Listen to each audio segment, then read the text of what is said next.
Oh, leave it to Star Wars Disney to pull the out. It's not even my final form, bro.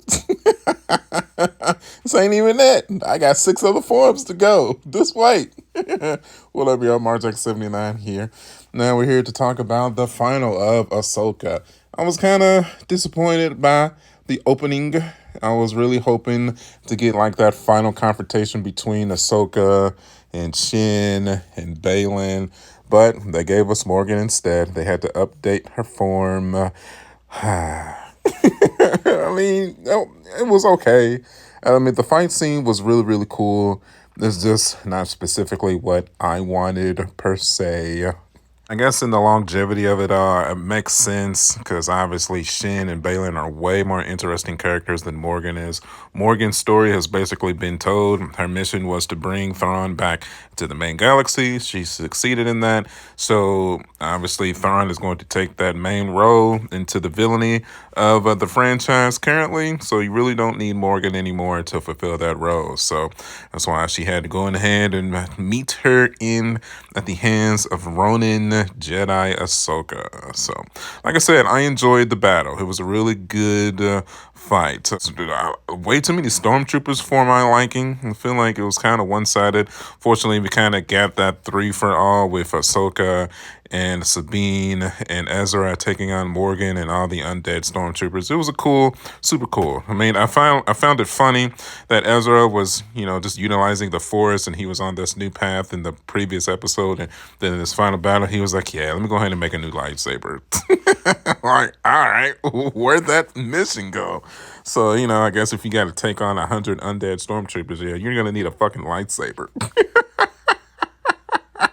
But I digress. Seeing him utilize his newfound mastery of the Force, teaming up with Sabine and unlocking more of their potential together was super cool. And hey, how about that? Sabine finally was able to utilize the Force to save her life, and now she has unlocked a little bit of her Force abilities. Sabine was definitely one of my favorite new characters from the show. Not new, but like new to live action. You know what I'm saying? So it's cool to try to see her training finally come to the fore focus, and her achieve her goal of being able to utilize the Force. She was getting choked out by one of these steroid infused undead soldiers, so that was super cool. And she was also able to help Ezra perform some super cool Force feats as well. That super Force jump was really, really cool. But, having him able to get onto the ship and actually make it home, seeing them team up was really cool. I was kind of surprised that they still didn't end up together by the end of the season. But as we all know, we're either going to get a season 2 of Ahsoka, or it's all going to accumulate in this movie that Dave Filoni and his team have been talking about. I still, in my heart of hearts, believe that they're going to end up a couple together.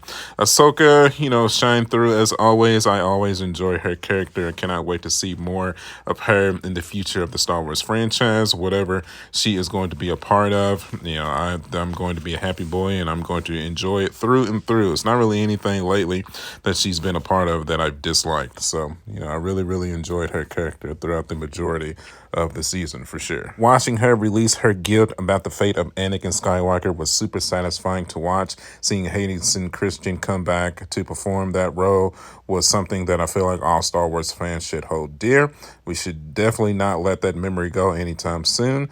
In my heart of hearts, I'm really hoping that we can get more of Hayden Christian, and Ahsoka together. Maybe it's just a Force ghost, just him guiding her along the way and whatever, new missions will unfold. I mean, I hope eventually we get to see him interact with Luke as well.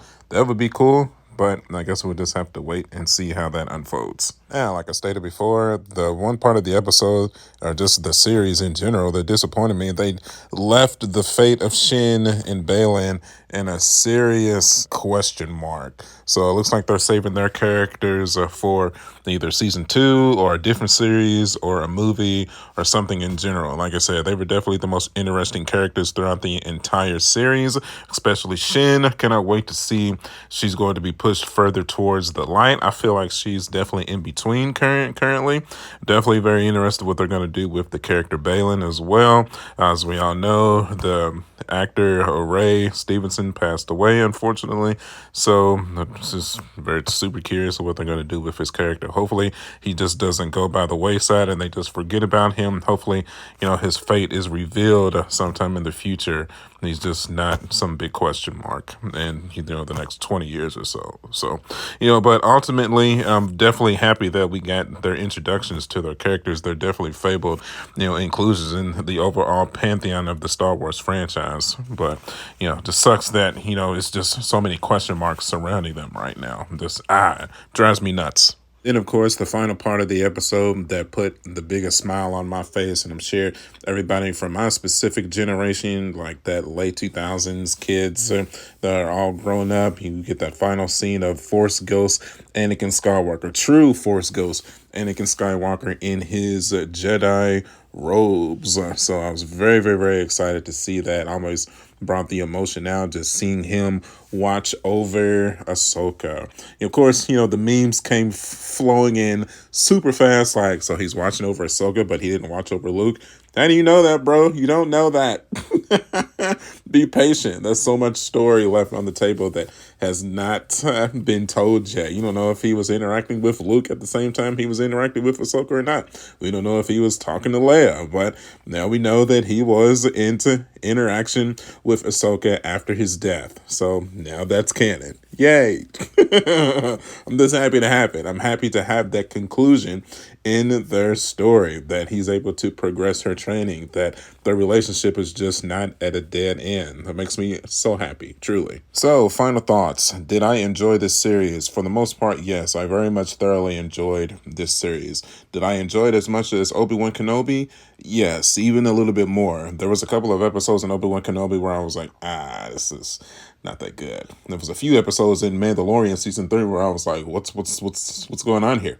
This is not the direction here. This is not what I came to enjoy. Did I enjoy it more than Boba Fett? Yes. Because Boba Fett, Mandalorian 1 and 2 still ended up being better than that. But ultimately, I definitely enjoyed Ahsoka Tano for sure. I think I would put that third behind Mandalorian season 1 and 2 when it comes to Disney Star Wars Plus series. Then I definitely put Obi-Wan 4th. Then I would put Boba Fett 5th. Then Mando season 3 6th. I never watched Endor. Sorry. I mean, I don't really include Star Wars Tales of the Jedi and the animated stuff in these either. So, but yeah, ultimately, very, very excited for the future, man. All right, y'all know the drill. Time to let me know what y'all thought about it. Did you hate it? Did you love it? Was it meh? Was it just okay? How did you feel about it? Tell me in the comment section below. Oh, man, don't hesitate. All righty. As always, thanks everybody for watching. If you watched all of my videos on the Ahsoka Tano series, I really appreciate you for taking the journey with me. Can't wait for more Star Wars. It always puts a smile on my face. Let's go, man. You can follow me at youtube.com/marjack79. I am also on Facebook, Instagram, and TikTok. As always, my friends, may the force be with you. And I will see you guys on the next one. I'll catch you guys later. Bye.